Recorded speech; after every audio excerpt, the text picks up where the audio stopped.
নমস্কার বন্ধুরা, মেঘার সাথে বাঙালিয়ানার আরও একটি নতুন পর্বে আপনাদের সবাইকে স্বাগত। আজ আপনাদের সাথে শেয়ার করছি বাংলার ভীষণই জনপ্রিয় একটি মাছের প্রিপারেশন, আম শোলের রেসিপি। আমি এখানে রান্নাটা শোল মাছ দিয়ে করে দেখাচ্ছি, তবে আপনারা নিজেদের পছন্দের যে কোনো মাছ দিয়েই এই রান্নাটা করতে পারেন।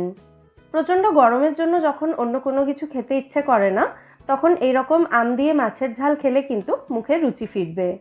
তাহলে চলুন আর দেরি না করে এবার ঝটপট এই আম শোলের রেসিপি দেখে নেওয়া যাক। প্রথমে একটা কড়াই ভালো করে গরম করে তার মধ্যে আমি 3 টেবিল চামচ সর্ষের তেল দিয়েছি। তেলটা ভালো করে গরম হয়ে যাওয়ার পর এর মধ্যে আগে থেকে নুন হলুদ মাখিয়ে রাখা 4টে শোল মাছের পিস দিয়ে মাছের পিসগুলোকে ভালো করে ভেজে তুলে নেব। আবারও বলে দিই, শোল মাছ ছাড়া ছোট বা বড় পছন্দের যে কোনো মাছ দিয়েই কিন্তু এই প্রিপারেশনটা তৈরি করতে পারবেন। এদিকে দেখুন, মাছগুলোর একটা পিঠ ভালো করে ভাজা হয়ে গেছে। মাছগুলোকে আমি উল্টে দিচ্ছি আর একই রকমভাবে আরও একটা সাইড ভালো করে ভেজে তারপর মাছের পিসগুলো আমি তুলে নেব।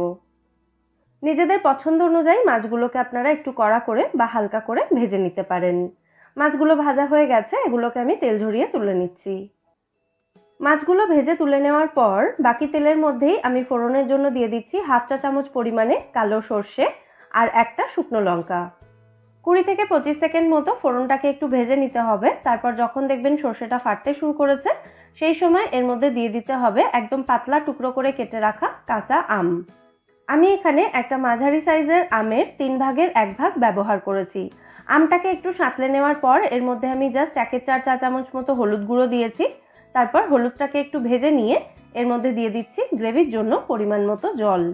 যে যেমন গ্রেভি রাখতে চান জলটা সেই হিসাবেই দেবেন। ভালো করে মিশিয়ে দিয়েছি। আর এখানে দেখুন, এইরকম একটা মাঝারি সাইজের আমের 3 ভাগের 1 ভাগ আমি এখানে ব্যবহার করেছি। এরপর কড়াইটাকে ঢাকা দিয়ে গ্যাসের ফ্লেমটা একদম লোতে রেখে 2 থেকে 3 মিনিট মতো এটাকে রান্না হতে দেব। আমটা আমি একদম পাতলা করে কেটে নিয়েছি, তাই 2 থেকে 3 মিনিটের মধ্যেই কিন্তু আমটা একদম নরম হয়ে গেছে।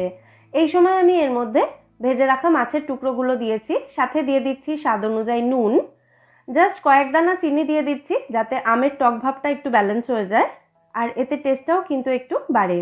আর এর সাথেই আমি এর মধ্যে দিয়ে দিচ্ছি সর্ষে কাঁচা লঙ্কা বাটা। 2 টেবিল চামচ কালো সর্ষে, স্বাদ মতো কাঁচা লঙ্কা এবং সামান্য একটু নুন দিয়ে মিক্সিতে আমি বেটে নিয়েছিলাম। পুরো পেস্টটাই কিন্তু আমি এখানে ব্যবহার করেছি। তারপর সমস্ত উপকরণ একসাথে ভালো করে নাড়াচাড়া করে মিশিয়ে দিচ্ছি। এরপর কড়াইটাকে ঢাকা দিয়ে গ্যাসের ফ্লেমটা লোতে রেখেই আবারও 2 থেকে 3 মিনিট এটাকে রান্না হতে দেব। সর্ষে বাটা দেওয়ার পর কিন্তু এটাকে আর খুব বেশিক্ষণ রান্না করা যাবে না।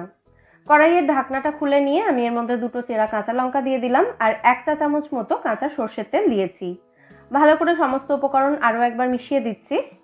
আমাদের আমশোল কিন্তু এখানে অলমোস্ট রেডি। তবে এটাকে আমি এক্ষুনি সার্ভ করছি না। সমস্ত উপকরণ ভালো করে মিশিয়ে গ্যাসের ফ্লেমটা অফ করে দিয়ে কড়াইটাকে ঢাকা দিয়ে এটাকে 5 মিনিট মতো স্ট্যান্ডিং টাইমে রেখে তারপর সার্ভ করব দারুণ সুস্বাদু আমশোল। গরম ভাতের সাথে শুধু এই একটা প্রিপারেশন থাকলেই কিন্তু সমস্ত ভাত শুধু এটা দিয়েই খাওয়া হয়ে যাবে। তাহলে আপনারাও মাছের এই প্রিপারেশনটা বাড়িতে ট্রাই করুন এবং আমায় জানাবেন এই রেসিপিটা আপনাদের কেমন লাগলো।